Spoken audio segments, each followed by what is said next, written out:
If you want what you never had, you have to do what you never did. I love that saying. Rudy Kokx, the man behind Coffee News' success, one of the few remaining paper-based publications in New Zealand. He's one of the most successful business brokers in Whangarei. Selling millions of dollars in business brokerage. Began as a door-to-door salesman, he's now a publishing empire builder. The publisher of a franchise that's thriving in the digital age. When I became a door-to-door salesperson, it taught me team building skills, it taught me business, it taught me sales skills, it taught me, tenacity, never give up, being positive, because it's my attitude that's going to sell. It's not the product, it's never about the product. And that's, I think, the biggest lesson in all of that leading up to it was always look for something that is going to help you in the future. If I got a job, it was never about like what the job was. It was always about like what can I learn for my next journey. I think when we bought Coffee News, I literally had $200 in the bank. No one reads paper. That's the word I hear on the streets. Not true. Tell me about the business model. Like, how does it work as a master franchisor? What do you think has really had an amazing change, benefit to the communities? So if someone here, like listening, watching, thinking, I have some money to invest, what is my ROI on going into being a franchisee? So who would suit to have a franchise business like that? Like, I think really like... Quick one. Mina here. Thank you for watching this episode. I appreciate you. Thank you for all your support. One thing that you can do for me is to please hit the subscribe button below. A lot of people who come and watch this podcast or listen to the podcast are not subscribers. And so we're trying to increase our subscriber base. We are wanting to hit 1,000 subscribers by the end of this year. I promise you that if you hit subscribe, I'm going to work hard to make sure that my episodes are really good, that will get better and better. So, do we have a deal? Can you walk us through some of the franchising insights? So if someone here, like listening, watching, thinking, I have some money to invest, what is my ROI on going into being a franchisee for Coffee News? What would I get out of it? And what would it cost me to get it in? Yes, so I've been selling businesses for a long time. And buying a franchise can be very expensive. You're buying like a Subway or a coffee club or whatever. It doesn't have to be hospitality, but you're buying a business, a franchise system. It costs you $300,000. Now we offer, so we offer for $8,000. We offer 3 months no franchise fee. So you can start. We don't charge for 3 months for a design fee. So just go out hard, and we want you to make money. We give you 80 stands. So it's not like we're 80 stands, display stands, yes. Yeah. And so it's not like, oh, you're buying the franchise now for $8,000. Now you got to buy this and you got to buy that as well. And you got to buy adding this, for example, with a lot of the... So there's a pretty low start fee. The only thing is that you have to pay $8,000 to... Yeah, $8,000. When everything... And we do take deposits and start people in if they're the right fit. So we do say to people like, hey, why don't you put a deposit on for $2,000 and you pay the rest over 24 months. But if you pay everything up front, the benefit is whether you're in Invercargill, whether you're in Queenstown, whether you are in Christchurch or in Northland, I will actually come and help you set up for a day and a half, 2 days, and just really go over, rather than telling you how easy it is. I will show you. But people still have to pay money for maintenance fees. Is it, or is it called? Yeah, so it's weekly fees. Yeah. So to help you for the first 3 months, we won't charge that. So in month 4, you're going to start. Yeah. So someone has just deposited $8,000, if being given stands. Like, how does it work really? Like, what do they need to go and get? The advertising, the content. How does it work? So they really, all they have to do is selling the advertisement.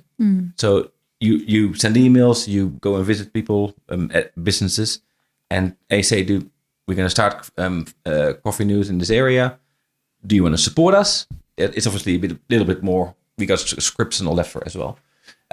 But then really as simple as it is, like when you have 5 or 6 advertisers, you break even and you can start printing and we do the layout for you. And how many advertising can you get per sheet? There's about 32 advertisement spots. 32, but yeah. Okay, so... But the good thing, for example, is me being a business broker, I have 2 ads for myself because I got the space. And then 1 ad is also for an AI hardcourts for our commercial team, and they pay full price for Because you work for... it. NAI Harcourt. Yeah. It's like a business brokerage.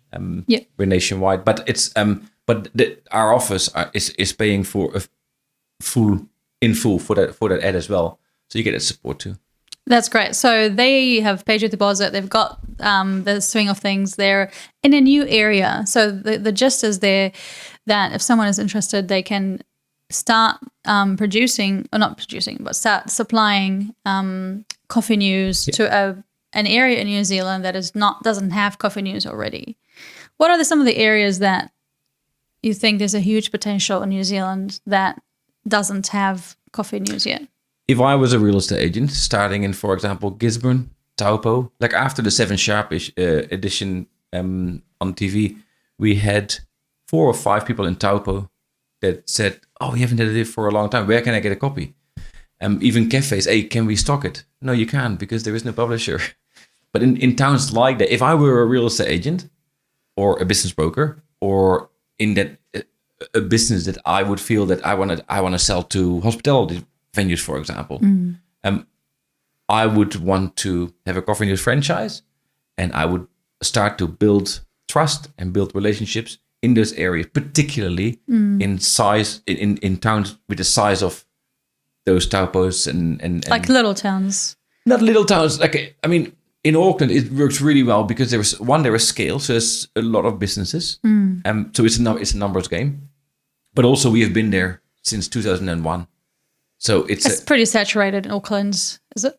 Yeah, well, no, actually, we just we have now actually available Newmarket, Remuera, and we have available East Auckland, which is sort of like spanning from Howick down to Otara, and then we also have the last area is Sylvia Park and Mission Bay, like that whole. Some pretty profound and prominent spots. Yeah, I'm quite surprised that no one has taken up.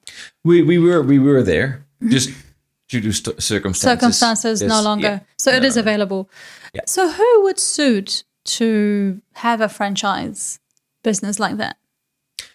Like, I think really like real estate agents are good because they can take 1 day a week. And I mean, that's I think actually almost 100% now of people that run a franchise. They only work it 1 day a week once it's all set up. So not when you have to look for advertisers and when you have to setting up your whole distribution run. Yeah. But once it's set up, it's 1 day a week. You should earn about like anywhere between $500 and $700 for that 1 day. For one day. And yeah, so it offsets those roller coaster rides in real estate. So that's really what I loved about it. What's the future plans for Coffee News? Where do you see it going? We really we're going to stay with paper. We're not going to go online. We're not going to go and try and be what we're not. Quite defiant, are you? Oh, absolutely. To be honest, I rather get rid of the whole online thing because we don't get much traction. If you have the SEO, something that changes every week, it's really hard to put a SEO behind it. We don't get an awful lot of traffic with our QR codes to our online editions. It's beneficial for some people, and we say like, hey, we can't send you a copy, but here's the online. But we actually want to be in your face, top of mind marketing, something that nobody else does. Want to be the only one that's left over. You are probably the only one, are you? And aside from the newspapers. No, there are some local magazines that try to do what we do. Some of them last, some of them don't. But we know you're still here. We're still here, and that's not going to change.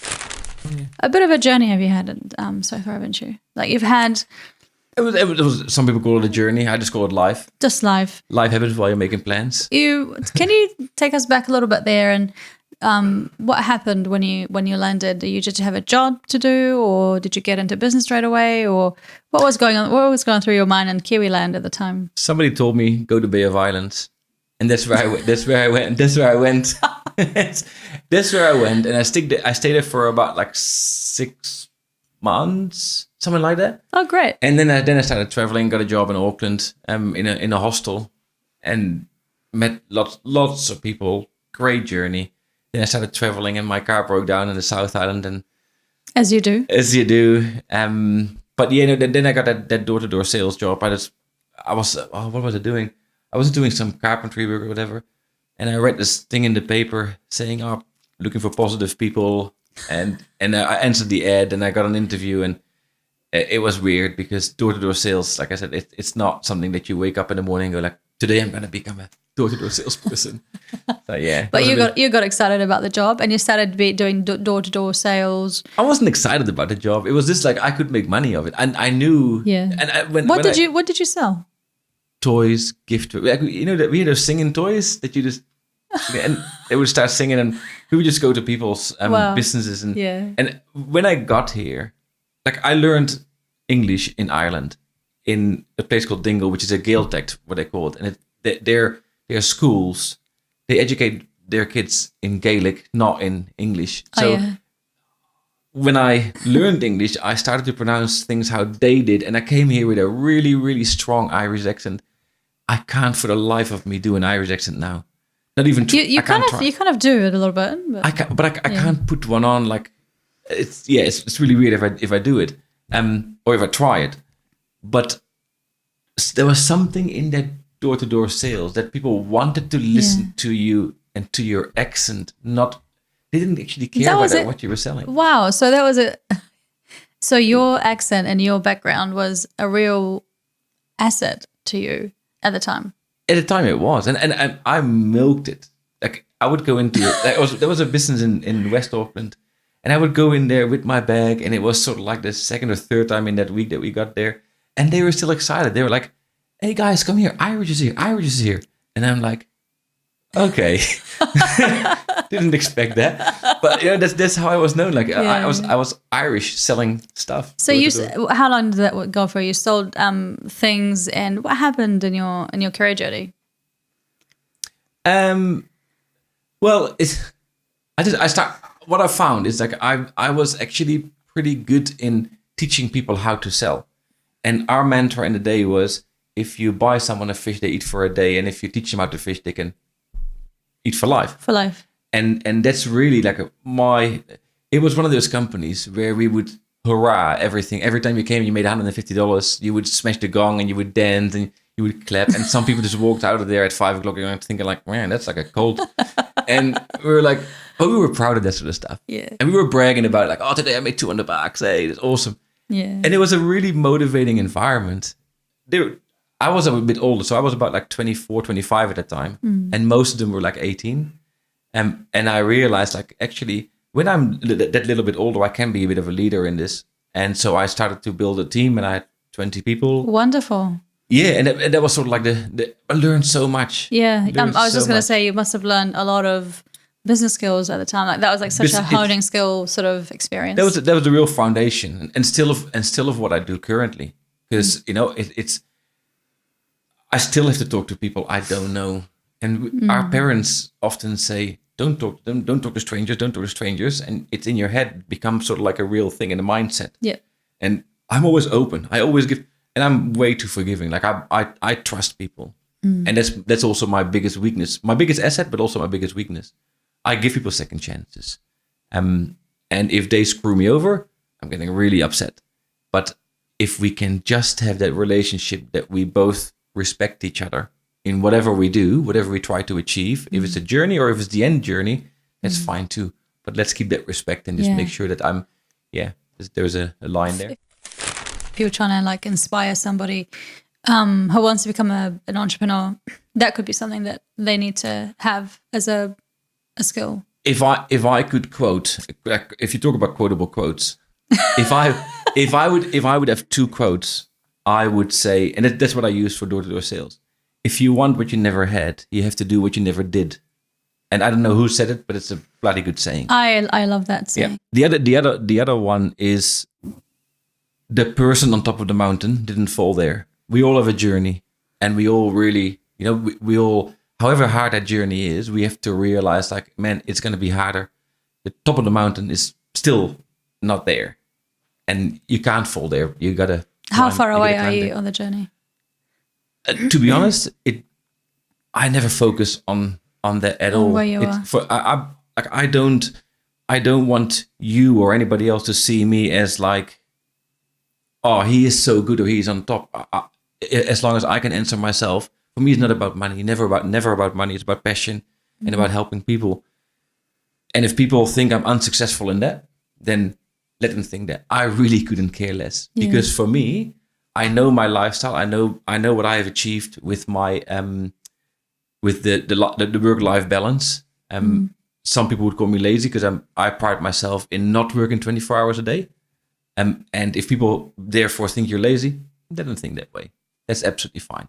But I don't need to make millions. I don't need to make hundreds of thousands of dollars to be successful. For me, that's not success. Success is helping people and being passionate about what you do and achieve what you want to achieve, and that's it. Well, when you're in door-to-door sales, you're getting so many job offers because people realize that you have something that their staff don't have, and that is tenacity and actually a go-get mentality. You get so many job offers. A lot of us would end up in copy sales, or they end up with mobile phone companies. Where did you end up? Mobile phones. Mobile phones. I found it really hard. I was selling toys and giftware, for God's sake. And what were you selling after that? Mobile phones. You were selling door-to-door mobile phones? Not door-to-door. No, it was business to business. In an office? In an office space, business to business. I would choose to go out and actually door knock and talk to people, but I found it really hard because I'm not a technical person. I don't like cars. I don't like phones. I don't like anything technical. I don't like computers or anything. But and now you had to work with a Nokia N95, and that changed to a Blueberry, BlackBerry, whatever. Too much to catch up on. I couldn't process that. So I did it for 3 years, and I realized that I just did not want to be employed. I just didn't want to be employed. I had to be self-employed. Luckily, in New Zealand, it's really easy to start a business. It's not hard at all. Compared to where I come from in Holland, it's actually, there's a lot of barriers. There's a lot of compliance. Here is the easiest, I would say the easiest country to set up your own business. So one day my son had chickenpox, and I had to ask my boss, walk into an office and ask my boss, can I please have 10 days off because my kid is sick. He needs to be in quarantine for 10 days because it's chickenpox. And I absolutely hated it. And I said to myself, like, okay, Rudy, you're going to have 10 days. In the next 10 days, you're going to build a business. You come up with a concept, whatever it is, you're going to come up with a concept. And so after 10 days, I didn't start straight away, but I had the whole concept drawn out, and I was doing errands. And it was just basically just, you say jump, I ask how high. How did you start? I went door to door, and I just started selling my time in blocks of 8 hours. And this was my pitch, literally. I said to people, listen, it was 2009 and people were laying people off because it was recession. And so stopping your job, like quitting your job in a recession, was not something you just think of, oh yeah, that's a good idea. My wife also didn't think that. And it was pretty hard for a while. But basically my pitch was like, hey, you're probably laying people off because it's a recession and staff is expensive. I actually sell my time in blocks of 8 hours. How did it go? Like what? I would just say I would just actually funny enough after I think one of the first weeks already, this one guy, he said to me like, hey Rudy, every Tuesday we're meeting up with about like 20 like-minded business people, and do you want to come along? It's like 7 a.m. I'm like, from the North Shore to Mount Eden. That's a bit of a, that's even worse. 7 a.m. Yeah, not really used to it. But he introduced me to BNI. Some people know BNI. It's a networking group, and they're all around. So you basically, that's how you met your clients. That's how I started. And that first meeting, I walked away with about like $600 worth of hours sold. I'm like, well, this is pretty cool. Not realizing that I also had to actually work those hours. So it was sort of like, okay. So there was a bit of a challenge. The excitement comes, and then the truth comes after. Yeah, the truth. Yeah, really sinking really hard. But it was, it was such a tough time, and Why was it tough? Because now I had to chase business, and I didn't have a product. I had to sell myself first. I sold all the hours, but if you sell something, you also have to work them. And that was sort of like a hard thing to do. Luckily, though, there was this one company who said to me, Rudy, we're going to move into a bigger premise with another business. Can you help us shift? And that was also through the BNI. And I'm like, yeah, okay, no worries. So I did some of the moving stuff, but they also had files. Now, back in the day, it wasn't all on the phone. It was actually files, paper files. And so we dragged all those files in, and I just started filing for them. And I did it for about like a day and a half, 2 days. And I built some rapport with the other business that was in there, which was a business broking business. And ended up doing a lot of different jobs for them. Changing light bulbs, painting walls, taking stuff to the dump, and just dump runs, do some courier jobs and all that kind of carry on. And one day I said to the owner, I said like, man, like you're business brokers. They're sitting in an office just waiting for a phone call. Can you please sell my business? I come from a business where I would approach people. So I found out, you don't wait for business. You actually go get your business. Mm-hmm. And so I said to him like, so can I do some lead generation for you? So basically, there's a piece of paper. I'll give you turnover. I knock on every single door of the business door. And I ask him like, hey, in the last 18 months, have you thought about selling your business? Or are you are you thinking about selling your business in the next 2 years? And if they say, yeah, maybe things are tough and all that kind of carry on, I would say, okay, so I work with this and this company. I'm not a broker, but I'm just doing lead generation. If I can get your turnover and how much staff you have, if you want to share how much profit you make, that will be helpful, but you don't have to. Just tick this box, and then a business broker will contact you and give you an appraisal for your business and see how much you can sell it for in an open market. Ah, yeah. And so the owner says, the big boss, the CEO says, well, how much do you want for a lead? And I'm like, well, let's start high. If I start really high, I can always come down. I said, $60. And he's like, oh yeah. So when can you start? And like, tomorrow. And I started. Wow. And for the next sort of like 3 or 4 months, I worked 15 hours a week, and I earned about $900 per week on just getting leads. And I fed them whether or not the lead become business. But it was, you still got paid. I would still get a bonus if they would sell the business. I would still get a bonus on top of it. So that was a good arrangement. But then like after about 3 months, he said, Rudy, you obviously can get leads, and that's really what it's about in business sales. So why don't you become a business broker? I'm like, well, that's really cool. Now when I was, and this was the thing, like when I was taking all the stuff to the dump, there was a lot of like lists with how much commissions they had made. So I saw some confidential information there, and it was like, wow, these people make good money.